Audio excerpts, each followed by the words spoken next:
Indian కాన్స్టిట్యూషన్లో 131 amendment ద్వారా MP seats 850కి పెంచాలని, అలాగే విమెన్కి రిజర్వేషన్ ఇవ్వాలి అనేటువంటి బిల్స్ని ఈరోజు బీజేపీతో ఉన్నటువంటి ఎన్డీఏ ప్రభుత్వం ప్రతిపాదన తీసుకుని వచ్చింది. అయితే పైకి ఏం చెప్తున్నారు అంటే ప్రతి రాష్ట్రానికి 50% చొప్పున పెంచుతామని చెప్తున్నారు, కానీ వారు ప్రపోజ్ చేసినటువంటి బిల్లులో ఆ రకమైనటువంటి క్లారిటీ లేదు. ఇక్కడ దేశవ్యాప్తంగా వస్తున్నటువంటి అనుమానాలు ఏమిటంటే దక్షిణ రాష్ట్రాలు, అలాగే తూర్పునున్నటువంటి పశ్చిమ బెంగాల్, ఒరిస్సా ఇట్లాంటి ఈస్టర్న్ ఇండియా, సదరన్ ఇండియా ఇవి రెండూ కూడా లాస్ అవుతాయి అనేది ఒకటైతే, హిందీ మాట్లాడుతున్నటువంటి రాష్ట్రాలకు అత్యధికంగా సీట్లు పెరుగుతాయి. దీనివల్ల 1 షాట్ 2 బర్డ్స్ కొట్టాలని బీజేపీ ప్రయత్నం చేస్తుంది. ఏమిటి అని అంటే ఇప్పుడు ఉన్నటువంటి 543 సీట్లు 850 చేయడం ద్వారా అత్యధికమైనటువంటి సీట్స్ బీజేపీ బలంగా ఉన్నటువంటి హిందీ మాట్లాడే రాష్ట్రానికి వస్తాయి. దానివల్ల మళ్ళీ 2029లో సులువుగా లోక్సభలో గెలిచి కేంద్ర ప్రభుత్వాన్ని ఏర్పాటు చేయొచ్చు అనేది ఒకవైపు అయితే, తూర్పు భారతదేశం అంటే ఈస్టర్న్ ఇండియా, అదేవిధంగా సదరన్ ఇండియా దక్షిణ ఇండియాలో ఉన్నటువంటి స్టేట్స్కి రావాల్సినటువంటి సీట్లు ఇవ్వకుండా తగ్గించేయాలి. ఇప్పుడు 23.93% ప్రాతినిధ్యం పార్లమెంటులో ఈ దక్షిణ రాష్ట్రాలకు ఉంది. అది 20.82% తగ్గిపోద్ది. అంటే 3% పైగా ప్రాతినిధ్యం తగ్గిపోతే రేపు పార్లమెంట్లో పెట్టే బిల్లుల్లో ఈ దక్షిణ రాష్ట్రాలకు ఏ రకమైనటువంటి వాయిస్ ఉండదు. వీళ్ళు దేనికి కూడా అంటే వీళ్ళకి సంబంధించినటువంటి ఇంట్రెస్ట్లు కాపాడుకోవడానికి వీళ్ళ యొక్క ఓటుతో సంబంధం లేకుండా బిల్లులు పాస్ చేసే పరిస్థితి వస్తుంది. దీనివల్ల దక్షిణ రాష్ట్రాలు పూర్తిగా దెబ్బతింటాయి. ఇది ఫెడరలిజంకి మాయని మచ్చ అని తమిళనాడు ఆల్రెడీ ఇప్పుడున్నటువంటి చీఫ్ మినిస్టర్ స్టాలిన్ గారు దాని గురించి మాట్లాడటం జరిగింది.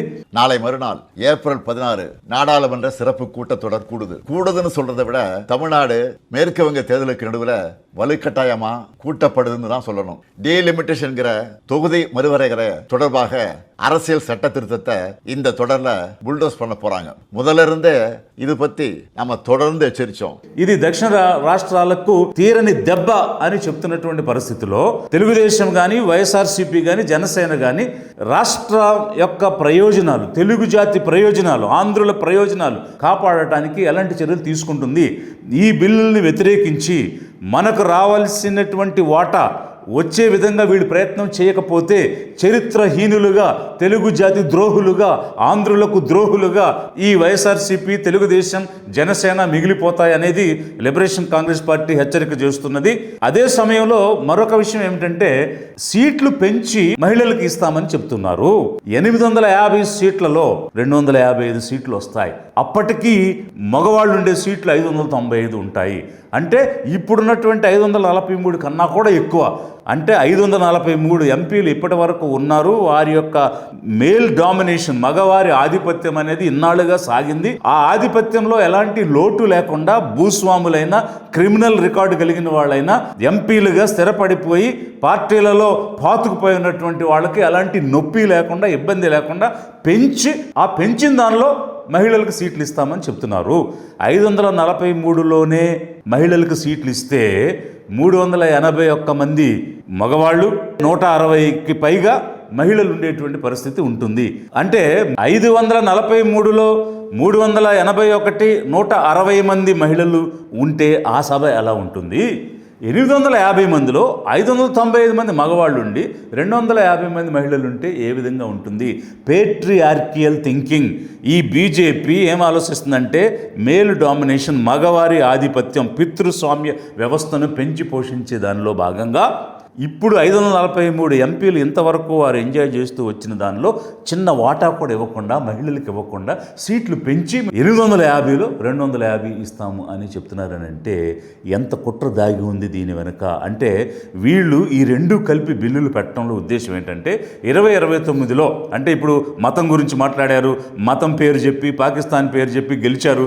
ఇక మతం పారదు, పాకిస్తాన్ వల్ల గెలవలేము, వేరే కొత్త అంశాలు తీసుకుని గెలవాలి అంటే మనకి పట్టున్న హిందీ రాష్ట్రాలలో ఎక్కువ సీట్లు పెట్టుకుని మిగిలిన వాళ్ళు ఓట్లు వేసినా వేయకపోయినా కూడా గెలిచి మళ్ళీ అధికారంలోకి వచ్చేయాలనేది ఒకవైపు అయితే, మహిళలకు ఇచ్చామని చెప్పడానికి ఇవ్వాలి తప్ప మన సీట్లు పదిలంగా ఉండాలి, మన భూస్వాములు పదిలంగా ఉండాలి, మన క్రిమినల్ రికార్డు కలిగినటువంటి నేరస్తులు పదిలంగా ఉండాలి, మనమే రాజ్యం వేలాలి ఎప్పటికీ కూడా అని ఆలోచించే విధంగా ఈ బిల్లులు వచ్చాయి. కాబట్టి లిబరేషన్ కాంగ్రెస్ పార్టీ డిమాండ్ చేస్తున్నది, మన రాష్ట్రంలో ఉన్నటువంటి తెలుగుదేశం, వైఎస్ఆర్సీపీ, జనసేన, అలాగే దక్షిణాది రాష్ట్రాల్లో ఉన్న పార్టీలన్నీ, అలాగే తూర్పున ఉన్నటువంటి పార్టీలన్నీ వీటిని వ్యతిరేకించాలి. 543లోనే మహిళలకు ఇవ్వాలి తప్ప ఇప్పుడున్నటువంటి రాష్ట్రాల ప్రాతినిధ్యాన్ని ఏ విధంగానూ తగ్గించడానికి వీల్లేదు. అలా తగ్గింది అని అంటే తెలుగు జాతి ప్రజలతో పాటు దక్షిణ భారతదేశం, ఈస్ట్ ఇండియా ఇబ్బంది పడే పరిస్థితి ఉంది. దీన్ని అడ్డుకోమని ఈ పార్టీలను లిబరేషన్ కాంగ్రెస్ పార్టీ డిమాండ్ చేస్తూ ఉన్నది. ఎందరో మహనీయుల సిద్ధాంతాలు, యోధుల ఆశయాల సమ్మేళనం. దళాధిపతి విజయ్ కుమార్, విజయ్ కౌర్.